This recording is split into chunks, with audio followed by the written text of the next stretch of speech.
Charles Shobraj, sir. 20 murders, the Bikini killer, the splitting killer या the serpent, sir.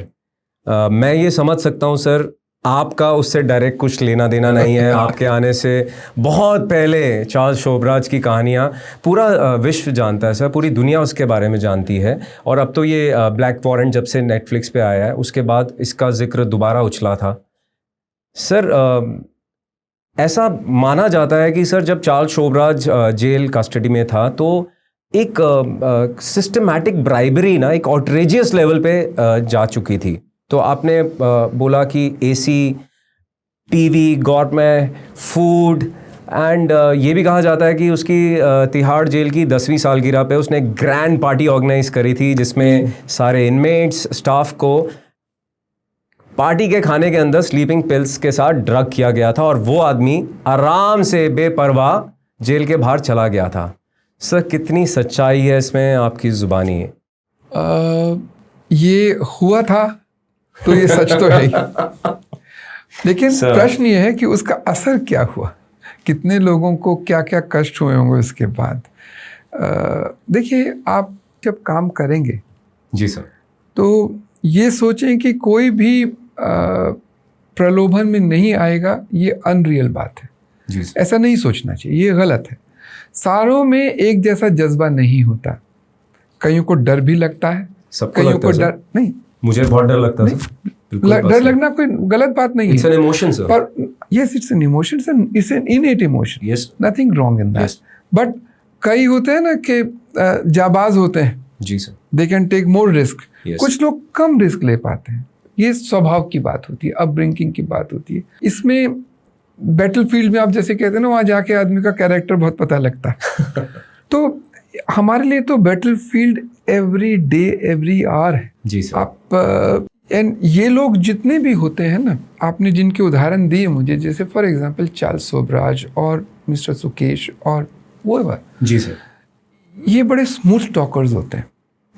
इनको पता होता, glib talkers जिसे कहते हैं ना जी सर, कि बांधे कैसे आदमी को। अब ये आपकी बात है, आप बंधे या न बंधे, ये निर्णय आपका होता है।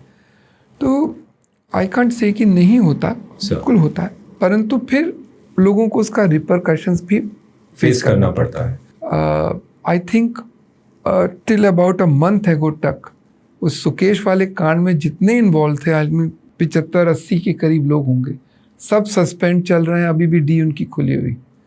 तो आप मज़ा लंबा ले लें या थोड़ा सा ले लें, उसका फिर कीमत ज़्यादा दें, ये अल्टीमेटली पानी झील में रुकता है आके। तो आपने यदि कहीं पे ज़्यादा ले लिया तो ट्रस्ट मी कहीं पे कमी ज़रूर मिलेगी। बैलेंसिंग एक्ट, बैलेंसिंग, ईश्वर इज़ अ ग्रेट बैलेंसर। तो one has to take a call कि तुम चाहते क्या हो, it's a personal wish.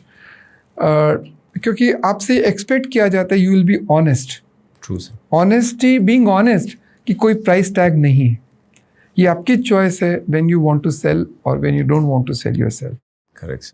So it's always the individual choice, and yes, it takes all to make this world. So you'll always have good people with you, bad people with you, good people opposite you. मेरे criminals बहुत अच्छे भी होते थे, ऐसी बात नहीं है। अच्छा। और बहुत बुरे भी होते थे, और कुछ तो जेन्युइनली रिफॉर्म भी होते थे, which you can see on their face. आपको एक कहानी सुनाते हैं। सुनाइए सर। एक मेरे पास महिला थी जेल में, वो नागालैंड से थी। मतलब वो इनमेट थी? हाँ, she was an inmate from Nagaland, from she had a very violent background. Sir, तो जब वो हमारे पास आई तो शुरू में आप प्रोवर्बियल डीकंस्ट्रक्ट होते हैं कि मेरे साथ हुआ क्या, यू डोंट नो, कि मतलब अभी आपको फ़र्क नहीं लगता, लेकिन जब आपकी रिस्ट्रिक्शंस होनी शुरू हो जाती हैं ना, कि मूवमेंट पे भी कमरे के बाहर नहीं आ सकते, या इसी समय आ सकते हैं, या हर चीज़ की लाइन, तो ज़िंदगी का देखने का नज़रिया बहुत बदलता है जेल में आके। बिल्कुल सर। तो शुरू में आपको ये सोचते कि मैं हु एम आई, ये बड़ा एक क्वेश्चन आता है जेल में, बहुत भयंकर, कि मेरी वक़्त क्या है।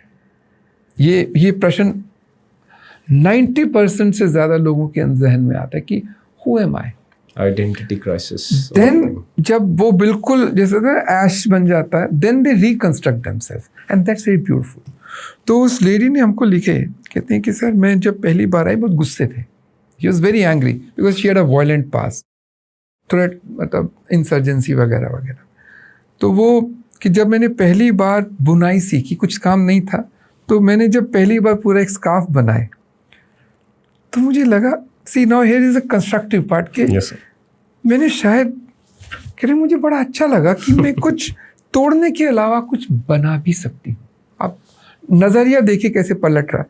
और कहते जिस समय मेरा वो स्कार्फ एक इनमेट ने ख़रीदा, अंदर ये होता है दुकानें, बाकायदा हम ट्रेनिंग सेंटर्स चलते हैं, जी सर। तो उसने सीखा, जब कहते उसने ख़रीदा तो मेरे को एक बहुत अच्छा एहसास हो। जो उसने पहना, कहते मुझे लगा कि मैं भी कुछ हूँ। Now this for me was a turning moment उसकी ज़िंदगी का, और ये आप सबके में आता है। उसने अपने हालातों से समझौता किया और सोचा कि अब मैं क्या कर सकती हूँ। And for me she was a hero at that moment. You can be hero of your life, but sit back and think, सोचिए कि जो आप कर रहे हैं ठीक है। यदि ठीक है तो कर दीजिएगा, आपको सुकून मिलेगा, आप एक अच्छे इंसान बन के उभरेंगे उस वक्त।